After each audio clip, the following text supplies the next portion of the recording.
दोस्तों, अगर किसी व्यक्ति ने ये निर्णय ले लिया है कि अब उसे आत्महत्या करनी है,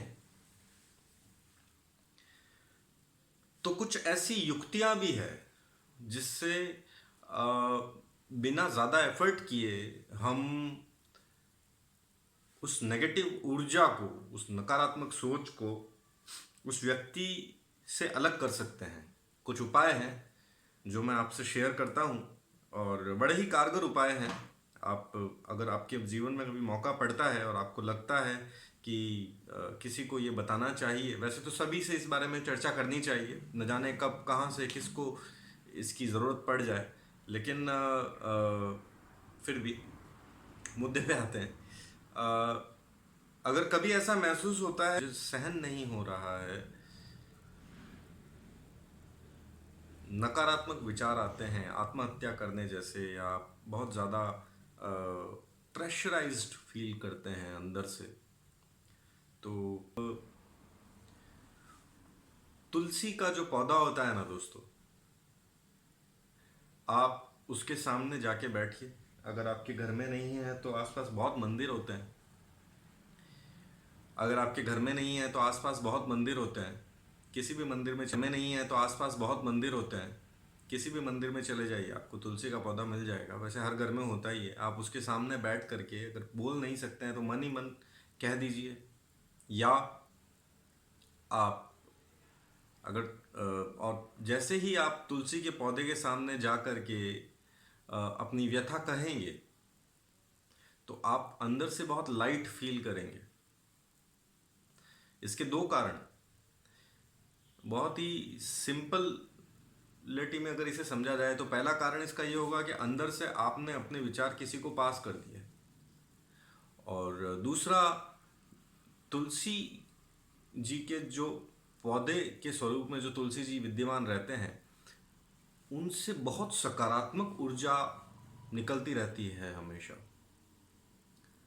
उनकी जो सकारात्मक ऊर्जा जो होती है वो हमारे ऊपर बहुत गहरा प्रभाव डालती है, और वो प्रभाव उतना ही गहरा होता है जितना गहरा या जितना ज़्यादा हमारा नकारात्मक होना होता है। ये रिवर्स होता है एक दूसरे से। तो ये बड़ा कारगर है, करते ही असर होता है इसका। दूसरा, अगर किसी व्यक्ति को ये लगता है कि बस अब मैं मरना चाहता हूँ, मुझे मरना है, तो मेरा निवेदन है, मरने से पहले एक बार अगर हो सके तो किसी गौशाला में चले जाइए। यहाँ राजस्थान में तो आपको आसानी से कहीं भी गौशालाएं मिल जाएगी, लेकिन बाकी सारी दुनिया में इतना आसान नहीं होता है कोई गौशाला ढूंढना। तो आप किसी इस्कॉन के मंदिर में चले जाइए, वहाँ आपको गौशाला मिल जाएगी। या प्रयास कीजिए, ये बात गांठ बांध लीजिए कि अगर बस अब तय कर लिया है कि अब मरना है, तो एक तो तुलसी के पौधे के सामने जा कर के सारी बात कह दीजिए, और उसके बाद में एक बार किसी गौशाला में चले जाइए, वहाँ सारी गायों को देखिए, और देखने के बाद में वहां से निकलिए और फिर सुसाइड कर लीजिए अगर हो सके तो। मेरा ये दृढ़ विश्वास है कि अगर ये दो काम कोई व्यक्ति कर ले तो आत्महत्या नहीं करेगा। एक और चीज है जो विद्यार्थियों के लिए बहुत अनुकूल है।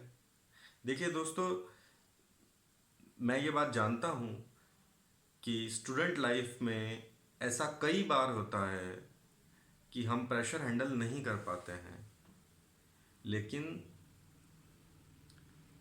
जीवन में आप कभी भी कहीं भी अटक गए हैं, तो एक बार ऑनेस्टली, एक बार अपने पेरेंट्स के सामने जा कर के अपनी सारी व्यथाओं को बोल दीजिए।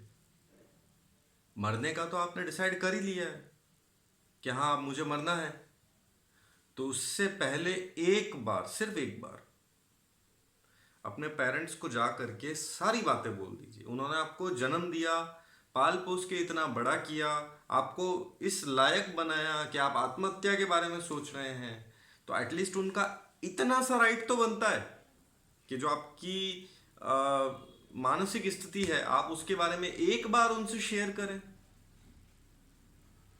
मेरा व्यक्तिगत ये मानना है कि दुनिया में ऐसा कुछ भी नहीं है जिसका समाधान आपके पेरेंट्स के पास में नहीं हो, आपके माता पिता के पास में नहीं हो। कल्प वृक्ष कहते हैं इनको, इसके नीचे बैठ के जो मांगो वो मिल जाता है, जीवन मिल जाएगा आपको। ट्राई करके देखना। और तो इसे ज़रूर ज़रूर ज़रूर ट्राई कीजिएगा। अगर आपके कोई मित्र आपको लगते हैं कि बहुत अंडर प्रेशर है तो उन्हें ये ज़रूर बताइएगा। ऐसा मेरा आपसे निवेदन है। हम किसी के जीवन को बचा सकते हैं, तो कृपया इसे ज़रूर कीजिए। हरे कृष्णा।